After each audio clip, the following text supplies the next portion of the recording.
right now have awoken. Maybe they are the best team out in the West, because a rooting interest for me, Tom, always the Mariners. Hey, they're finally getting the hitting back, but now that's starting to slide.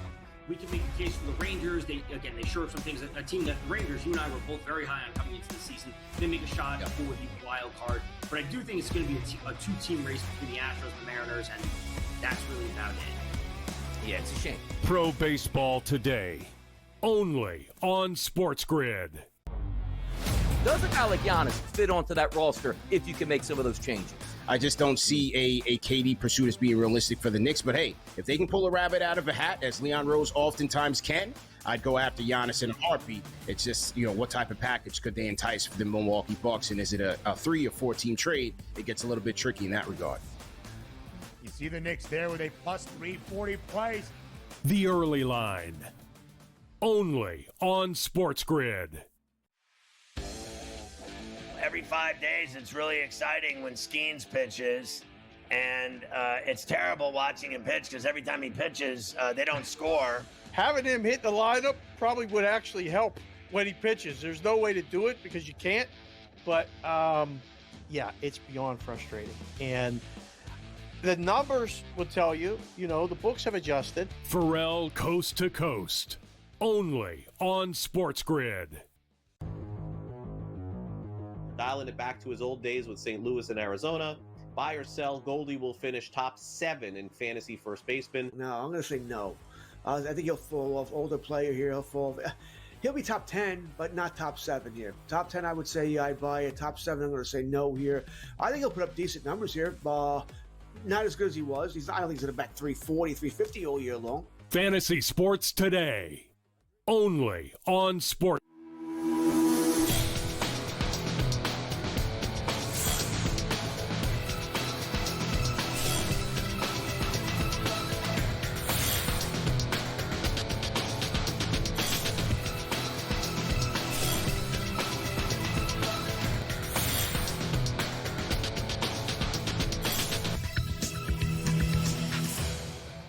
Good morning. Welcome to NewsWire here on SportsGrid. I'm Craig Mish. It is Friday, so we got an action-packed edition of the show for you here.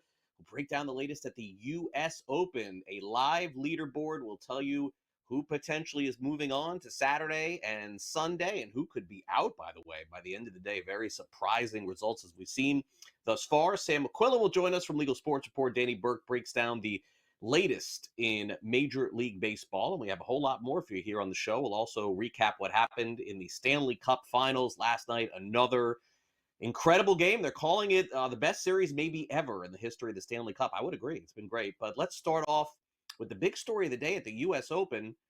Now, there's a couple of stories here percolating. The first one is J.J. Spawn has not teed off yet. He was leading yesterday at 4 under par. Thurston Lawrence, who I know a lot of you probably never heard of, is 3 under par. So story number 1 today is that Victor Hovland has made a charge to the top of the leaderboard, and he's currently 2 under par with a shot to be among the leaders by the end of the day. Sam Burns doing as well as Brooks Koepka, Colin Morikawa. But really the biggest story of the day today is Scottie Scheffler, who is 5 over par currently at the U.S. Open and is in danger of missing the cut, the favorite to win the U.S. Open. A lot of people paired him up with other players over on FanDuel. As of right now, if the tournament ended immediately, as in right now, for the cut, he would not make it. So we will see. He's got to get cooking here. He's only got about 6 holes to play here. We'll see what happens. We'll update that for you later in the show. All right, now, last night, another overtime game. 3 out of the first 4 in the Stanley Cup Finals have gone to overtime. And Edmonton comes back down 3-0 to tie, and then pushing this thing to OT. Actually, the Panthers pushed it to OT. They took the lead. And then Edmonton wins on a Leon Draisaitl goal. And so they now head back to Edmonton with a chance to take the lead this weekend. Needless to say, it has been a fantastic series. Some are saying it's the best series ever. Here's Chris Knobloch on going to overtime again and picking up a win. I just wanted to maybe get a thought on changing your goaltender when, Stewart played pretty well in that first period, but and then just a thought on what Calvin did and kind of what he's been doing in this playoffs and just the run he's been on. Yeah, it's unfortunate for Stewart to be pulled there. Our team was flat. It was, didn't give him any opportunities. And again, taking 3 penalties in the first period. 2 high stickings, which I'm hating. But unfortunate. We needed to change things up, and the change was great the way he played. Picks made some really big saves. I don't think there was many shots in the second period, but there was a couple of really good quality ones that he came up big with. And then, as the game went on, obviously the one in the overtime, he got his glove on it just enough to keep that from going in. And, it was great to see him make the saves when we needed them. Pulling Skinner could have been the key to Edmonton winning a title if they do. Meanwhile, on the flip side, Paul Maurice, a little bit lost for words after taking a 3-0 lead and seeing his team blow it, only to lose in overtime after the game. Paul, just another one of those games in the series, another tight one. Just what did you see from your team? You guys go up 3-0, and what did you see from Edmonton that got them back in? Just how the roller coaster of everything unfolded after that?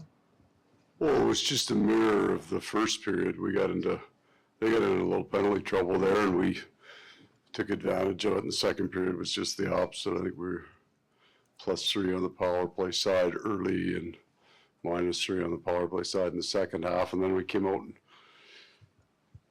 even tight games, right? Both teams had some chances there, cracked some bars, and had some chances that didn't go, and it's a bad break on the overtime winner. So 3 of the 4 games have gone to overtime, and I think that's probably the expectation of what we have going forward. Front left. When you have a game like this, the way it ends and everything, is it good to be on a flight tomorrow? I know it's a long flight, but just you guys are flying out and playing again. Better if we'd won it. But if you plan for 7 games, that means you're losing 3 of them. So all right, we'll see how the Panthers respond, defending champs. Not on the ropes yet, though. All right, now the state of New York has made a landmark decision regarding sweepstakes games. This is casino gaming, slots, poker on video, bingo through a dual currency system. They're banning these in the state of New York. So now it moves to assembly for consideration, where it could make New York the most populous state to enact the ban. If that happens, they would join Louisiana, Connecticut, and Montana as well, with these sweepstakes being banned. We'll see how they decide to operate in other states. Meanwhile, the successor to Roger Goodell as NFL commissioner, obviously no time soon, 10, 20 years, who knows. Brian Rolapp was his name. He is leaving the NFL. He's becoming the PGA Tour CEO after 22 years as an NFL executive. So the PGA Tour gains a new executive there. There's a loss, though, in Major League Baseball. This comes from the New York Mets. Kodai Senga yesterday left with a hamstring strain, fell to the ground running to first base. The Mets do win the game 4-3 and sweep the Washington Nationals, but Pete Alonso, watching his teammate go down, was not what he expected. Pete, we obviously saw how down you were on the field after that play. What's kind of the swing in emotions for you when that first happens, and then Mendoza said that Senga got word to you that he had felt it before the throw? I mean, I still feel awful because, for me, I just trying to make a baseball play, just trying to make a play for my pitcher, and I tried to make the best throw I could, and it just sucks. It sucks to be involved in that. Senga, he's one of our he's one of our guys. He's one of our guys here, and it sucks. You hate to see anyone go down, it sucks being a part of that. Things happen during the season, but I wish it wouldn't have turned out like that. Senga's expected to miss multiple weeks. Meanwhile, the Chicago Cubs keep rolling on. Seiya Suzuki hits a home run, so does Pete Crow Armstrong. Armstrong's had a fantastic season. 3-2 the final, as PCA, one of the favorites to win the National League MVP. Here he is on his performance after the game. Just committing to being on time for it. He's got a good heater at a low slot that presents itself with a lot of carry and a little upshoot. So I'm already thinking on top, and good to execute a pitch like that. How much does that work, at 2 o'clock and 2:30 that you put in a lot, add up to your success when you do have the game? The game can go in any which way, any direction. So I don't know if there's days where that work works, and then when it doesn't. So I think it's more so just having that as a part of my routine. Something that me, Males, and DK started doing last year, and I've had a really nice little group every first day of a series usually, and it's just fun going out there with JT and Bushy, and then those who sprinkle in like Birdie's out there today. So it's just fun to watch other guys hit and see the ball fly, and it's important when you've been in a cage for a while and you want to see the ball travel. So Milwaukee Brewers get a day to remember for a rookie, and Jacob Mizorowski is his name. Not sure if you've ever heard of him. Starting pitcher yesterday made his debut through 5 no-hit innings, and the Brewers beat the Cardinals 6-0. Also, the Brewers made a small trade today, sending pitcher Aaron Savali to the White Sox for former first-round pick Andrew Vaughn. Orlando Arcia had a 2-run single in the 9th inning as the Rockies have their first walk-off of the season. They beat the Giants, come all the way back 8-7, 13th win of the year. How about the American League Cy Young Award chase? Seems to be open and shut at this point. Again, could it be back-to-back for Tariq Skubal? 7 shutout innings. The Tigers beat the Orioles 4-1. The Yankees beat the Royals 1-0 and complete the sweep. The Texas Rangers all of a sudden have started to hit the ball. 6 home runs, 16-3 over the Twins, and Jose Altuve, a couple of doubles, couple of RBIs. Astros defeat the White Sox 4-3. Okay, NBA is heating up. We've got the Indiana Pacers with a chance to win the NBA Finals. Can they pull this thing off? Got another home game coming up, 8:30 p.m. Eastern. Adam Kaufman breaks it down next.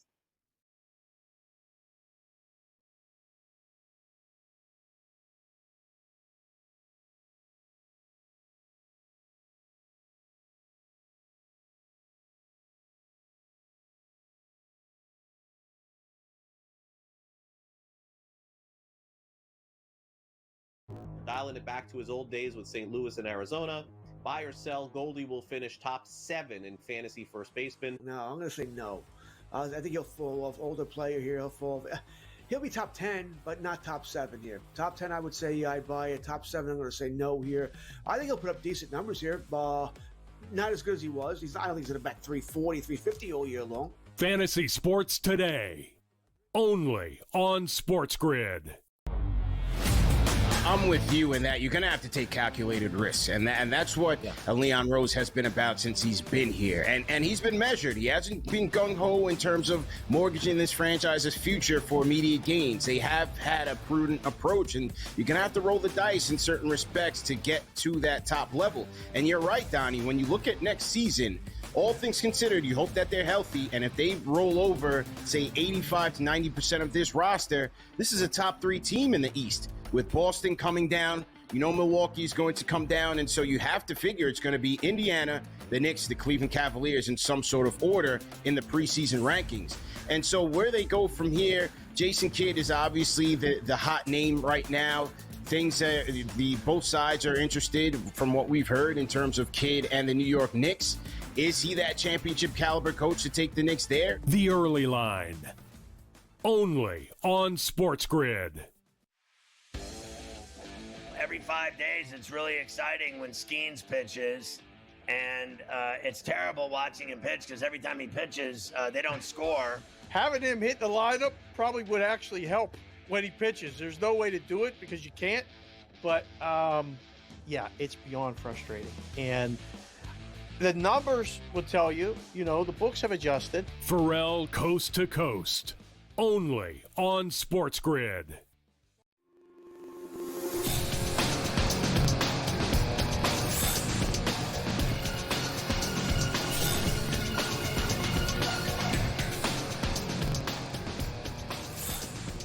8:30 p.m. Eastern tonight is NBA Finals Game 4. The Indiana Pacers take on the Oklahoma City Thunder. And to the surprise of virtually everyone, Pacers are leading the NBA Finals. I mean, this is, not what anybody expected. Some people were thinking sweep. It has not been anything along those lines. Gentleman's sweep, that can't happen either. Let's bring in Adam Kaufman, who, like everybody else, was thinking Oklahoma City would win the series. And I just wonder, Adam, if you think that has changed at this point. I mean, that's what's fun about betting, is you can change your opinion. You can, certainly believe that all of a sudden, the Pacers are better than the Thunder. I mean, nothing that I've seen thus far leads me to believe that Indiana, like in the last game, getting 5 points, should not be able to cover this game again tonight at +6. I mean, at some point, we just have to acknowledge that the pace that look, I think, by the way, Adam, I think the Stanley Cup Finals and the NBA Finals are headed to 7 games, both of them. So I think the Stanley Cup Final will. This series, I'm still not sure, and I think, look, that's probably the quote unquote safest bet you could make with respect to how long the series is going to go. We spoke about the series coming in, Craig, and I absolutely did not believe we were going to see a sweep, but I did think either OKC in 5 or OKC in 6. As we know, 5 is off the table with what Indiana has done with a couple of wins through 3 games, and the Thunder would have to win out in order to take care of business in 6. So 7 is clearly on the table at this point in time. You have to respect what the Pacers have been doing. I think that I have nothing but admiration for the way this team plays, the grit, the lack of quit, in it till the end, can lean on so many different guys. The role players showed out, obviously, in the most recent contest, whether it was Mathurin, the game McConnell had with 10, 5, and 5 in 15 minutes, plus a few steals. He was incredible off the bench. Obi Toppin had some huge moments, even defensively, if you want to look at Ben Shepherd. Aaron Nesmith, as far as I know, he's a starter, but a role player. He's not Halliburton. He's not Siakam. He's not Turner. You know, what Nesmith was doing, what Nembhard was doing. This is just, I've named everybody who plays for a reason. These guys are deep, and they rely on a lot of different players. It's not your typical sort of, as the playoffs move along, we're going to, go 6, 7 deep, maybe 8. That's about it. Indiana leans on what feels like its entire roster for contributions, and Rick Carlisle is a very versatile coach in terms of, he'll make those adjustments. He'll lean on guys even when you want to question him and it doesn't feel like necessarily the right play. And more often than not, it has been. You mentioned the spread, though. I think that is a really interesting play as far as tonight goes. I think what the numbers are telling you is that it has to be Indiana or pass. And my feeling going into game 3 was it was Indiana or pass. I didn't like OKC to lay that number. And what's really interesting, I don't know how much people have paid attention to this fact, the Thunder have not covered a single road game in these playoffs. 0-8 against the spread so far. However, it's a really good bounce back team, a great bounce back team. The Thunder are 6-0 after losses dating back to April, 5-0 here in these playoffs. And so for me, I don't want to lay the points with OKC. I don't. But I am happy Indiana won game 3 because that makes me feel even more strongly that the Thunder win this game tonight. So you're not going to necessarily invest in all that juice on the money line. I'd look for something to pair the Thunder up with, whether it's a heavy favorite on the diamond or maybe it's a prop in the basketball game. But I firmly do believe the Thunder are going to even this thing up, turn it into a best of 3 going back to the Oklahoma City.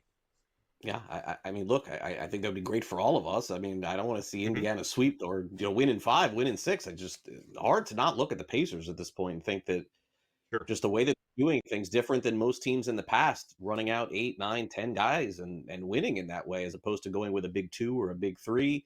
Let's take a look at props tonight, Adam. I don't know if you have any leans or any opinions on these. They're more or less the same, by the way, as last game. I didn't see a ton of adjustment here. SGA 33.5, Jalen Williams 21.5, Holmgren 15.5. Halliburton's at 18.5. He's slowly gone down a little bit as the series have gone on. Still getting like 20 points a game, something like that, but has moved down to 18.5, 19.5. Turner is 13.5. And I know Mathurin had the good game last time. We're going to break his number down too. But that's kind of the thing, Adam, with the Indiana side of things. If you could pinpoint the right bench guy, the right guy to contribute, you probably could do well.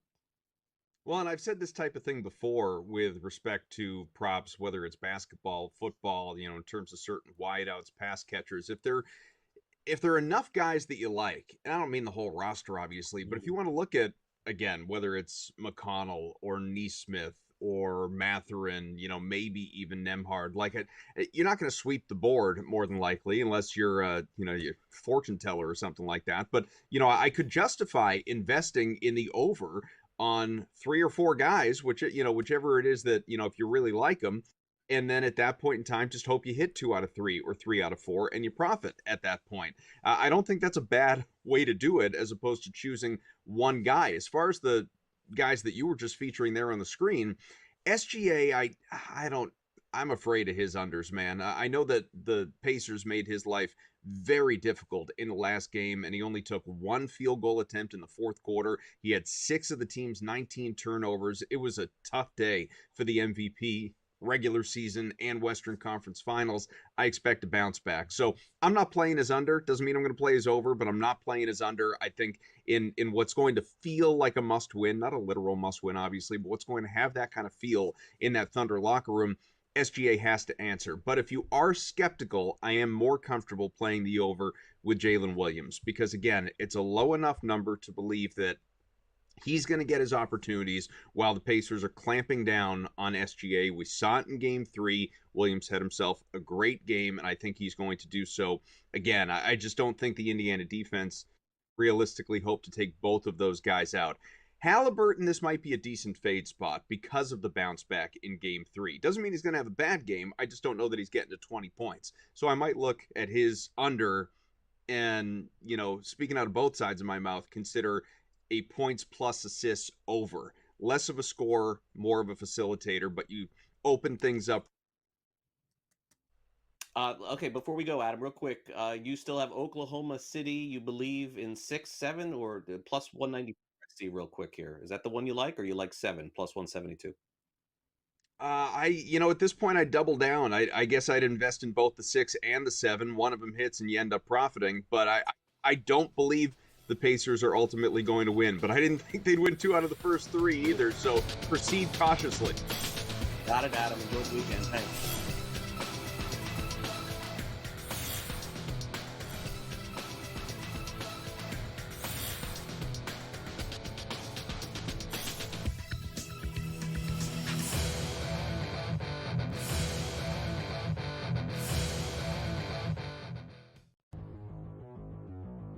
Dialing it back to his old days with St. Louis and Arizona.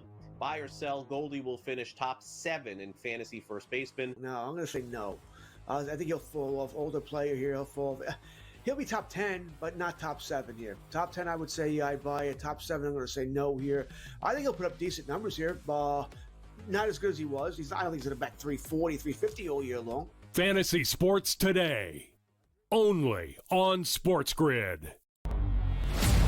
I'm with you in that you're going to have to take calculated risks. And that's what Leon Rose has been about since he's been here. And he's been measured. He hasn't been gung-ho in terms of mortgaging this franchise's future for immediate gains. They have had a prudent approach, and you're going to have to roll the dice in certain respects to get to that top level. And you're right, Donnie, when you look at next season, all things considered, you hope that they're healthy, and if they roll over, say, 85 to 90% of this roster, this is a top 3 team in the East. With Boston coming down, Milwaukee is going to come down, and so you have to figure it's going to be Indiana, the Knicks, the Cleveland Cavaliers in some sort of order in the preseason rankings. And so where they go from here, Jason Kidd is obviously the hot name right now. Both sides are interested from what we've heard in terms of Kidd and the New York Knicks. Is he that championship caliber coach to take the Knicks there? The Early Line, only on SportsGrid. Every 5 days, it's really exciting when Skeens pitches, and it's terrible watching him pitch because every time he pitches, they don't score. Having him hit the lineup probably would actually help when he pitches. There's no way to do it because you can't, but it's beyond frustrating. And the numbers will tell you, the books have adjusted. Pharrell Coast to Coast, only on SportsGrid.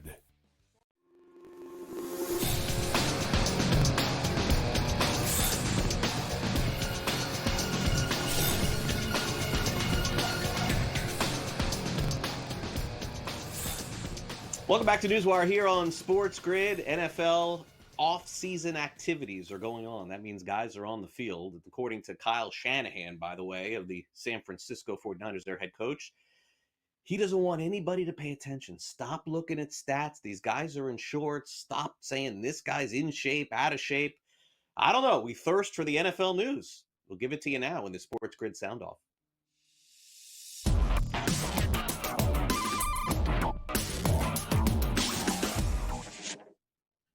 Let's start off with the Cincinnati Bengals, the gift that keeps on giving as it pertains to holdouts, right? Got guys that want trades.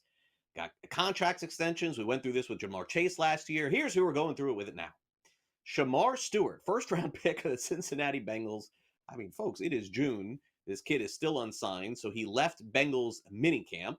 And it has become apparent that this may linger into training camp and into the preseason as well. Here's head coach Zach Taylor on his unsigned star.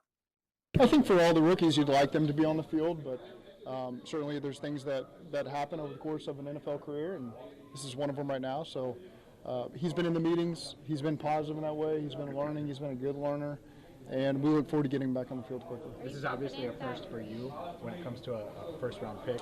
How have you navigated the water? There's a first for everything. You know, it's every year you kind of learn something new in this position, and this is just one of those things that the players have managed really well, and we keep the team moving.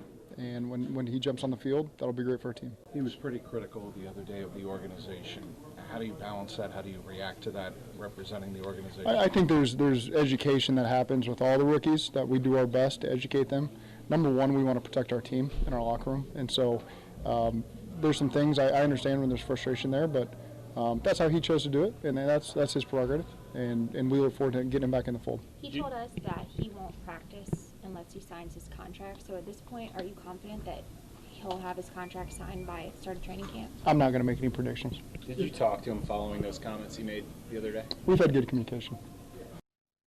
I think right now the Bengals would probably love to get all their unsigned guys in camp. It ain't going to happen. And, of course, training camp opens in 1 month from now here on SportsGrid. Getting excited for football season. Also getting excited to see former University of Miami quarterback Cam Ward do his thing in the preseason. He's going to play for the Tennessee Titans as they get ready to open up camp next month. Here's Brian Callahan, the head coach, on his #1 pick at minicamp.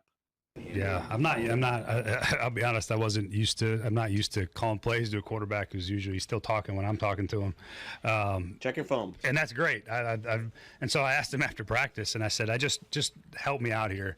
I said, do you need me to wait till you finish? And he goes, no, I'm listening.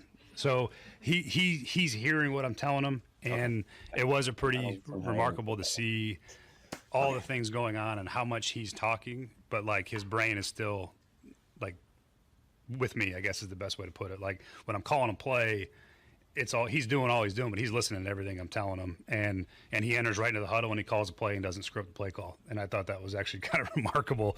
I don't know, I couldn't do that. So that's just kind of who he is. That's his personality. And again, if it was something that I felt like was detrimental to his ability to manage the offense and call it in a huddle and all that, I'd probably have a couple things to say to him, but he didn't miss a beat when it came to calling the play and being on top of it and then executing when it came time to execute. So it was a new experience for me, but it was fun.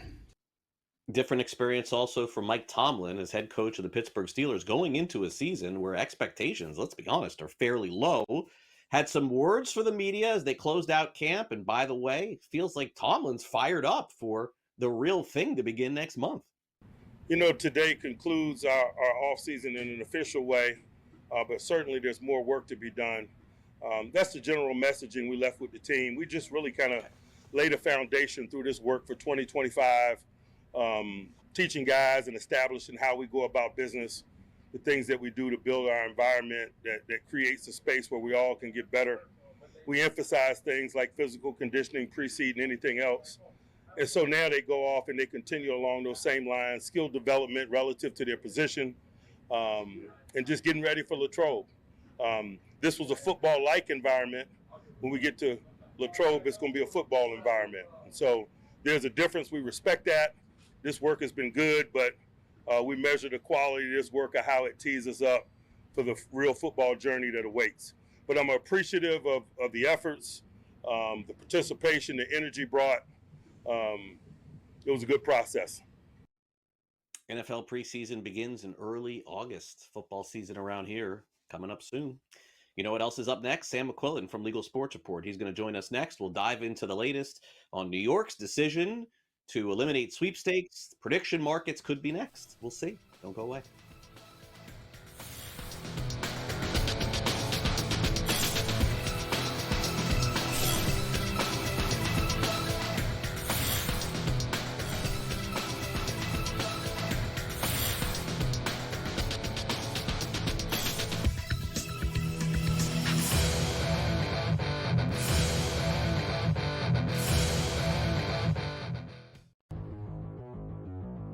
dialing it back to his old days with St. Louis and Arizona. Buy or sell, Goldie will finish top 7 in fantasy first baseman. No, I'm going to say no. I think he'll fall off. Older player here.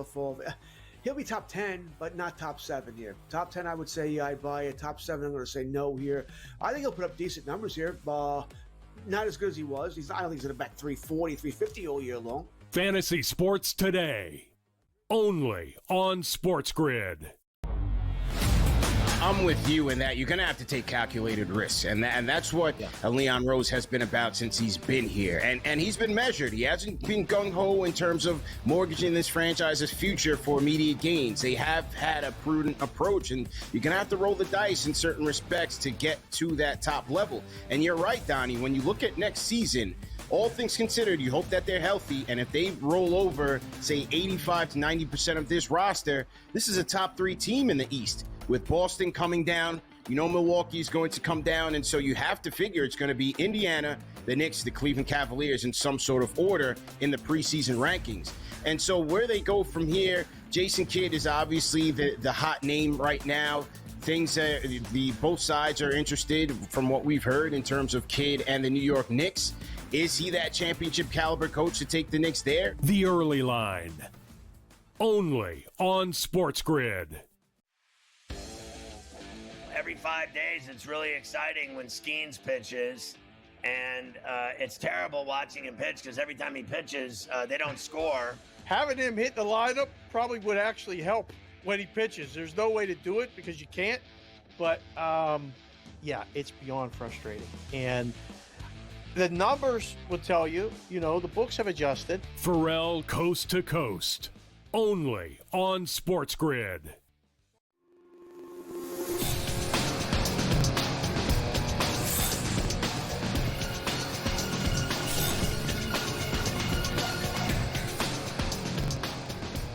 Welcome back to NewsWire here on SportsGrid.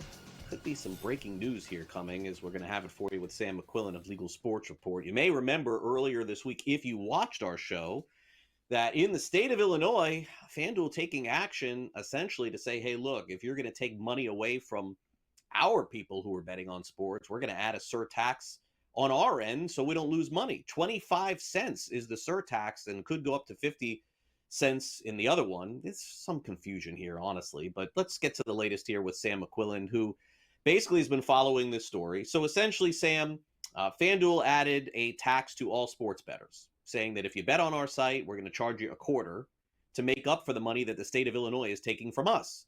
No surprise, DraftKings said that they could be interested in doing the same, and Sam, it looks like they will follow suit. Yeah, it's probably the least shocking story we've talked about in a long time. One company gets charged more money by the state and say, hey, we're going to pass the cost down. By the way, like they've been saying they will for years if states do this. And then the other company, DraftKings, comes out and says, yeah, it's a great idea. We'll do the same thing. And it's being perceived a lot differently than it was a year ago when DraftKings announced that they were going to add this surcharge that they called at the time, which would have been about a 1.25% take out of all bets in 5 high tax states. They got rid of that amid a lot of backlash, but then just a year later, Illinois raises their tax rate effectively 15% to 50% for the largest companies like DraftKings and FanDuel. That's because you have a graduated tax they have to pay, so it's 15% to 40%. Only DraftKings and FanDuel take enough bets and make enough money in the state to trigger that 40% end. And then on top of that, it's the 50 cents per bet fee that gets taxed on top of that. So what they're effectively paying now is 50%. And it used to be 15% not just a year ago. So now we're seeing the cost passed down to bettors. DraftKings comes out saying we're going to do the same thing FanDuel does. And pretty interesting that FanDuel was the first one to act here. Usually it's kind of DraftKings making big noise in the space. I guess this time around they figured they'd let their competitor kind of take the heat. And we're going to see the biggest impact of this passed down to casual everyday bettors, those people who are betting $10 to win 9, $10 parlays. If you place a $10 bet on something that's like minus 120 odds, for instance, those odds are effectively now minus 128 because you're having that 50-cent chunk taken out. Now, if you bet $500, $1,000, you're really not going to notice this as much. So it is good in a PR sense to kind of turn this back on the lawmakers. And both companies have come out and said, if they get rid of this tax, we'll get rid of the fee as well. But if you're a big bettor, if you bet a lot of money, you're not really going to notice it. And it's going to allow the companies to offset that tax in the meantime. So we'll see if this trickles down to other states, and we'll see if other companies follow suit. Yeah, no, it's definitely one of the stories of the summer here. The other story of the summer are these prediction markets. The Senate getting involved on to figure out whether or not these should exist. That's really the bottom line. What are prediction markets? Let's educate people here. These are companies that basically have listed the possibility of you putting money on something that can be predicted in the future. Does it sound like sports betting? Yes, it does. Do they say it's sports betting? No, they don't.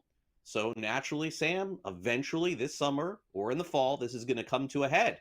One way or the other, Sam, prediction markets are going to either be eliminated or they're going to pop up everywhere around the United States, and sports betting is going to be the wild, wild west. Yeah, and by the way, Craig, they already are popping up everywhere. If you open up a Robinhood app right now, you can not only pay for your finance your Uber Eats order or your DoorDash order, but you can be asked if you want to bet on the outcome of a game. But like you so eloquently put it, not actually betting. You just had to use a lot of words to explain what the actual process was, and then you have to take 5 seconds and say, wait, that sounds a lot like sports betting. And for lawmakers, it's the same. They just held a hearing this week on the new nominee to head the CFTC, which supposedly is going to be the agency that figures all this out when this comes to a head this summer. They've talked about having a hearing to be the first step of figuring out what the heck we do in this process, because you've had companies like Kalshi, Polymarket just launch these markets in 50 states and say, oh, we're not sports betting, we can keep acting. And by the way, they don't have to get any of their markets approved by anybody. They can offer whatever, whenever, because they operate via a self-certification process. Meanwhile, the CFTC has done nothing. There's a new commissioner that's been nominated. The Senate is hearing the nomination, and as part of that hearing, this come up, the nominee, Brian Quinten, is a member of Kalshi, which is the company in this space. He was asked whether or not he's going to recluse himself once nominated. We'll get back to Sam here. Sam, just a second. We're getting some technical difficulties here. So let's hit that refresh button to see if we can get Sam back going here, talking about the prediction markets here in the United States. As Sam said, Robinhood and other companies are pumping their content out, pumping their prediction markets out. Not a way to bet on sports, but some of an alternate way as well. Sam, we lost you there about 10 seconds ago. So go ahead and continue, and then we'll get to this last story. Sorry about that. Yeah, the Trump's nominee to head the CFTC, which is supposedly going to figure out whether these prediction markets are sports betting or whether they are not, like you put it, Craig. He is actually a board member of Kalshi, which is the biggest company in this space. He was grilled by senators at the hearing this week about potential conflict of interest. He said he'll recluse himself if he gets nominated, but a lot of senators have brought up the fact that, you'll still kind of have a bias against us. So on top of that, Donald Trump's son, Donald Trump Jr., is also a member of Kalshi and works for that company. So it'd be very favorable for the administration and the guy who has been nominated to figure this all out if this stuff continues. Meanwhile, other people have called for them to reject his nomination. I think only about 9 cabinet members or federal agency members have ever been rejected in U.S. history, the last one being in 1983. So that would be very unlikely. But it is possible that he withdraws his name if this gets enough kind of attention about the potential conflict of interest. So they're going to decide on this process in the coming weeks, whether he's confirmed or not. But it just adds to the growing uncertainty around this crazy prediction market stuff, which again is technically not sports betting, but it kind of is. Yeah, technically, right? Okay, so let's close it out. Genius Sports, we've talked about them a bunch of times here on the show. Tech company that is extending their partnership with the National Football League. Tell us more about Genius Sports and why this matters in our industry. Yeah, you might not know the name Genius Sports if you're a bettor or a fan, but you do know what they do. They power the live stats behind the NFL broadcasts. So that's anytime they get into like the nitty gritty of here's how many miles per hour Patrick Mahomes is throwing here, or the percentage of a catch on this play, all the cool stats you see on the broadcast, that's all powered by Genius Sports. And that's because they're the exclusive data rights provider of the NFL. Now they also do a lot with betting. So they give all that data to sports books as well. And that allows live betting to really exist, for them to collect data, for them to offer these kind of markets. So they just extended their partnership with the NFL through 2029, which is pretty big news in the tech space. It's going to allow Genius to potentially have ads in sports books, potentially through the live betting experience, potentially have more digital ads on the NFL broadcast. So investors were really happy about that news in Genius. The stock jumped about 3%. But what it could mean for us, the consumers, the bettors, is that we're going to have more real-time powered live stats, live betting on the broadcast. Obviously, technology is going to continue to get better. And because Genius has extended this partnership, it just signals that they're going to keep investing in this space. And we could see some really interesting new markets this NFL season. I'm still waiting on, whether or not you can bet how fast a quarterback is throwing. And I don't think we're far away. And I think this partnership signifies it, especially with the commitment from the NFL. Yeah, agreed. Sam, great stuff as always. Enjoy your weekend. Hockey, football, golf. It's better than that. Thanks again for coming on. Thanks, Craig. You too. All right, coming up next, Danny Burke has his eye on a game in the, I would say, probably the most fierce environment you're going to catch in baseball. I know some people say Yankees, Red Sox, but Giants, Dodgers at Chavez Ravine at 10:10 Eastern should be a fun game. We'll highlight it next. Don't go away.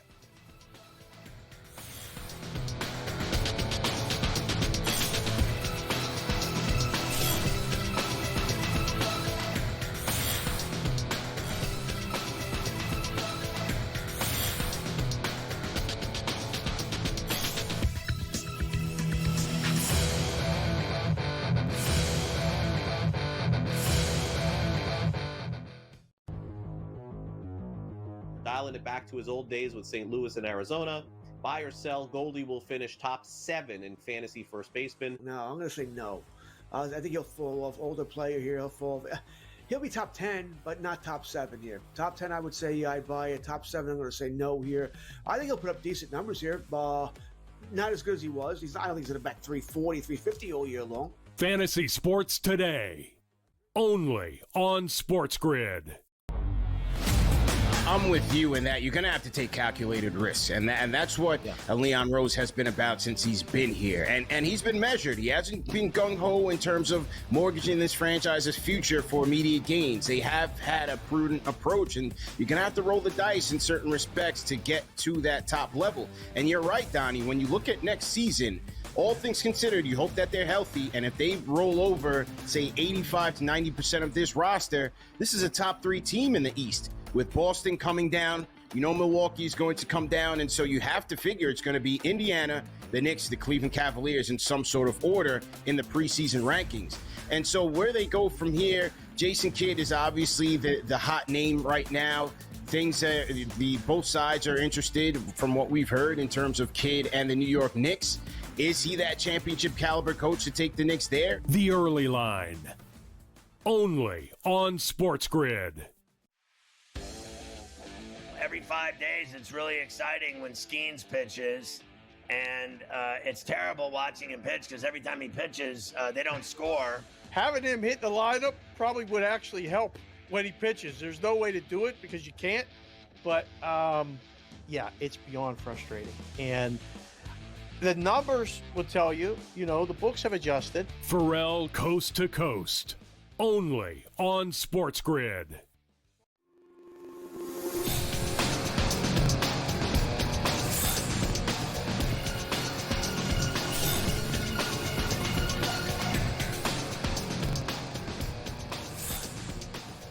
All right, welcome back to NewsWire here on SportsGrid. One small trade in Major League Baseball this morning. A pitcher, Aaron Civale of the Milwaukee Brewers, who they signed to a contract, has been traded. He sort of seemed like he was requesting a trade. He goes from the Brewers to the Chicago White Sox, and in return, the Brewers get former first-round pick Andrew Vaughn, who they took several years ago. Hasn't really worked out for him in Chicago. We'll see if this change of scenery works for him in Milwaukee. Meanwhile, the New York Mets, they finally get a sweep. They've been waiting for a big one. They get one against the Washington Nationals, but they do lose a key contributor to their ball club. That is Kodai Senga, who was running to first base and looked like he came up and pulled a hamstring. That's the diagnosis as the game ended 4-3 the final. The Mets hang on to win and get the sweep. And Pete Alonso, after the game, was asked about losing one of their star pitchers to injury. Pete, we obviously saw how down you were on the field after that play. What's kind of the swing in emotions for you when that first happens, and then Mendoza said that Senga got word to you that he had felt it before the throw? I mean, I still feel awful because, like, I mean, for me, I just trying to make a baseball play, just trying to make a play for my pitcher, and yeah, I tried to make the best throw I could, and it just sucks. I mean, it sucks to be involved in that. I mean, Senga, I mean, he's one of our he's one of our guys. He's one of our guys here, and it sucks. You hate to see anyone go down, and yeah, it sucks being a part of that. I mean, yeah, things happen during the season, but I wish it wouldn't have turned out like that. All right, we got Danny Burke here with us to break down some Major League Baseball games. And Danny, great to see you here on this Friday. And look, there's a lot of good rivalries in baseball. I mean, everyone just, sort of gravitates to Yankees, Red Sox. But if you live on the West Coast, there's nothing bigger and better than the Giants and the Dodgers. And naturally, they will throw out the first pitch tonight at 10:10 Eastern. The basically pitching matchup's as good as it gets. You got Logan Webb against Yoshinobu Yamamoto. Giants have to be seething after getting walked off by the Rockies, but does it all matter in LA? The Dodgers are minus 180 tonight. What do you make of this matchup? Yeah, Craig, you and I have kind of talked about this in the past when we get these premier matchups where one team is still a pretty sizable favorite, but the pitching matchup indicates otherwise. I think from an outright win perspective, I would wait to approach it from an in-game betting standpoint. If you can bank on Logan Webb holding his own throughout at least 5 innings and then Yamamoto doing his job, then you're probably going to get a cheapened price on the Dodgers, who will most likely have the edge later in the game. I know San Francisco's bullpen is elite right now, but I'd still rather have my confidence and, bankroll on the side of the Dodgers if it came down to it. But realistically, I'm not going to get involved anything pre-flop with the side, and the total's been adjusted properly. A prop that I would consider, though, is Yamamoto under 6.5 strikeouts. I know some sharper books are moving toward the under in that direction, but you can still get a pretty good price at about minus 102. And the Giants are slightly below average with their K rate against righties, but I think they should be able to hold their own. And I think this number just a little bit too much against what's been a very respectable offense in the Giants. So that would probably be the strongest play I would lean to, but nothing that I'm in love with. I think this will obviously just be a really fun game to watch and see these pitchers duel it out. Yep, I would agree. I think it should be a fun matchup. As we mentioned, this is a big series tonight in Los Angeles. Speaking of big, is it possible that we're going to see a Cy Young Award winner come from the Pittsburgh Pirates? And Paul Skeens, he's the favorite right now. Danny, as you look at it, they've had a really hard time scoring runs for him, but the odds keep moving in his favor. Minus 250 on FanDuel. Yamamoto is 7-1, Wheeler 12-1, and both Sale and Webb have pitched great. I see Christopher Sanchez there. That's really nice, Danny, that they'll show him on the graphic, but he's not winning the side. So it's one of those 5, I would say. And by the way, anything can happen in baseball, especially in June. I mean, we're so far away from this. Yamamoto a possibility, Webb a possibility. Can't rule any of them out at this point.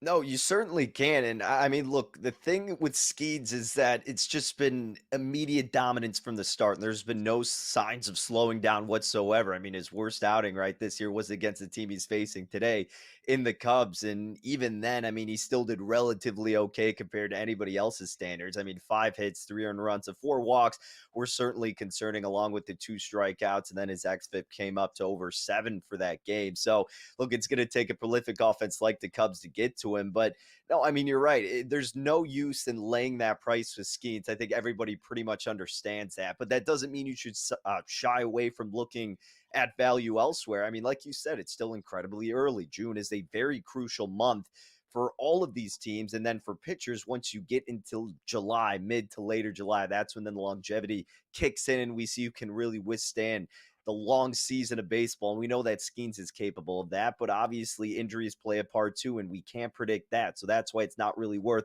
laying such a steep price. And there certainly can be value had elsewhere with Yamamoto, as you alluded to, and Webb, especially if he has a great outing tonight, that could boost his odds. And we've seen other pitchers elsewhere really make an impact, especially on the Giants. So, yeah, I mean, look, again, it's fun to really dive into it, but not too much use in diving in with Skeens himself at this moment in time.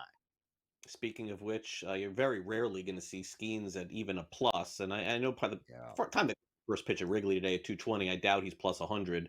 That's where he's at right now. And the reason why, Danny, is that the Pirates don't score for this guy. Meanwhile, they score for everybody else. It's really bizarre. But it is Skeens Day in Chicago. It's the primary game in Major League Baseball this afternoon. Rarely going to get any value on any bets, by the way, at Wrigley in an afternoon Friday game at 220. It's the only game on the board. You put it perfectly. That's exactly what it is. In a game like this where all the eyeballs are turning toward the friendly confines, I mean, you're right. The lines are set appropriately, and you can make the case on both sides that, hey, you're getting Skeens at plus money. I mean, that's fantastic. On the other side, with how great the Cubs have been, especially at home, you're only having to lay about minus 110 to minus 120. Also a great case to be made. And Cade Horton, while he does have some volatility against a weak Pirates offense that doesn't put out for Skeens, as you mentioned, this may be a good look for the Cubs at a cheap price, especially after Skeens once they get to that Pittsburgh bullpen. So I would lean toward the Cubs. I would also consider a prop Cade Horton under 4.5 hits allowed, because again, that Pittsburgh offense just no bueno, as we're all aware of. Definitely so, Danny. Enjoy the weekend. Thanks for coming on. We'll see you next week. You bet, Craig. Sounds good.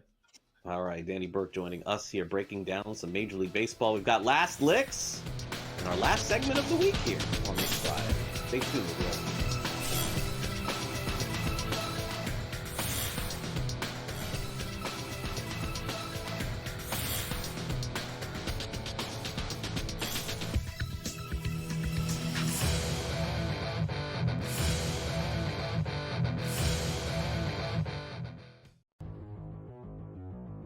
Dialing it back to his old days with St. Louis and Arizona. Buy or sell, Goldie will finish top 7 in fantasy first baseman. No, I'm going to say no. I think he'll fall off. Older player here, he'll be top 10, but not top 7 here. Top 10, I would say I'd buy it. Top 7, I'm going to say no here. I think he'll put up decent numbers here. Not as good as he was. I don't think he's going to bat 340, 350 all year long. Fantasy Sports Today, only on SportsGrid. I'm with you in that you're going to have to take calculated risks. And that's what Leon Rose has been about since he's been here. And he's been measured. He hasn't been gung-ho in terms of mortgaging this franchise's future for immediate gains. They have had a prudent approach, and you're going to have to roll the dice in certain respects to get to that top level. And you're right, Donnie, when you look at next season, all things considered, you hope that they're healthy, and if they roll over, say, 85 to 90% of this roster, this is a top 3 team in the East. With Boston coming down, you know Milwaukee is going to come down, and so you have to figure it's going to be Indiana, the Knicks, the Cleveland Cavaliers in some sort of order in the preseason rankings. And so where they go from here, Jason Kidd is obviously the hot name right now. Things both sides are interested from what we've heard in terms of Kidd and the New York Knicks. Is he that championship caliber coach to take the Knicks there? The Early Line, only on SportsGrid. Every 5 days, it's really exciting when Skeens pitches, and it's terrible watching him pitch because every time he pitches, they don't score. Having him hit the lineup probably would actually help when he pitches. There's no way to do it because you can't, but yeah, it's beyond frustrating. And the numbers will tell you, the books have adjusted. Pharrell Coast to Coast, only on SportsGrid.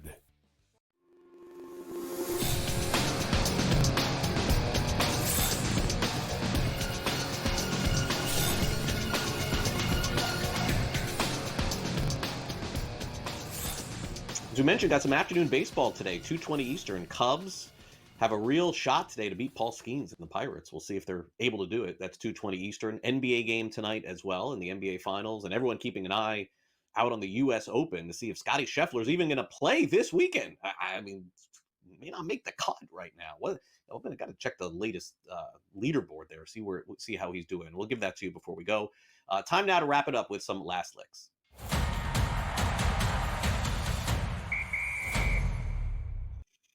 All right, let's start off with DraftKings and Prize Picks. The battle continues, as they say. Prize Picks has filed a lawsuit in Western Washington District Court against a former employee that accuses him of stealing trade secrets and breaching a one-year non-compete agreement by accepting a job with their rival, otherwise known as DraftKings. Now, how about this? They allege that this employee used ChatGPT to assess the legality of his non-compete. It's crazy.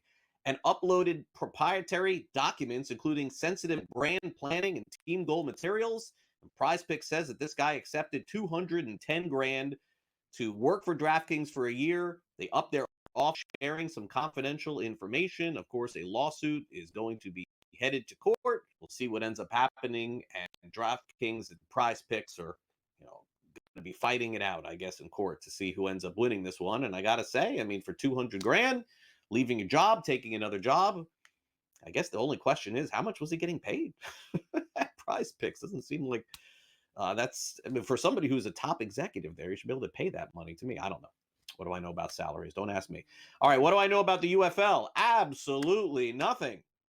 But there is a championship game going on this weekend. Hey, if you're at the game, say hello to our friend Jacob Kamaker from USA Today. He's covering it there this weekend.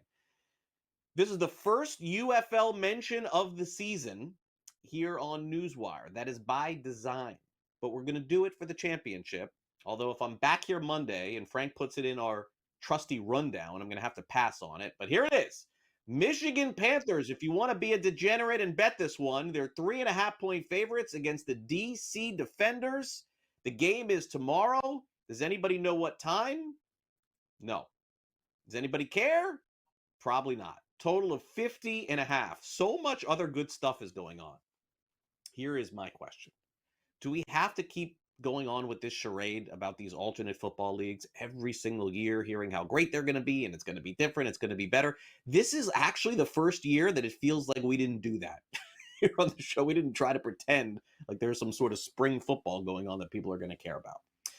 Okay, so two stories here with Scotty Scheffler as we end the show today. The first story comes from Scotty Scheffler just before he teed off yesterday, saying that he had to delete his Venmo account. For those of you who are not familiar with Venmo, it's like Zelle or Cash App. It's a way to send money to different people. I'm sure for those of you who are watching the show, you're like, Craig, I know exactly what that is. But I'm just telling you that on Venmo, it's a little bit different because it's kind of like a social media payment app where you can access people's username, not their password and not their money.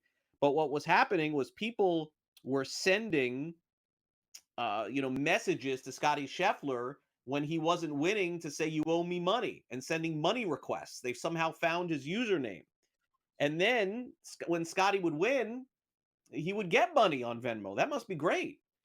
But he deleted it, so you can't do that anymore. Meanwhile, I can't find the leaderboard here for Scotty Scheffler, how he's doing here today. All I have, for some reason, I got a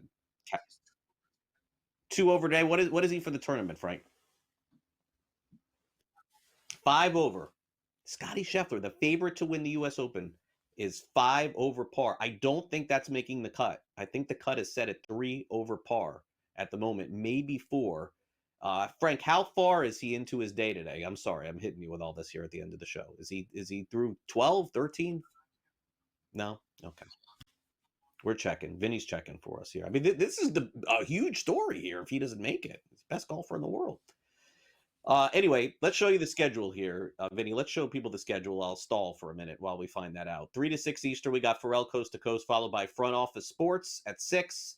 Game time decisions getting you ready at 6:30 Eastern. That's followed by In-Game Live Game Day, and then Sports Rage tonight with Gabe. So that's our schedule. Thanks again to Danny Burke for coming on the show. Also, thanks to Sam McQuillan from Legal Sports Report. And thanks to Adam Kaufman as well. Vinny, great job filling in today. Good to see you. I'll see you later in the fall.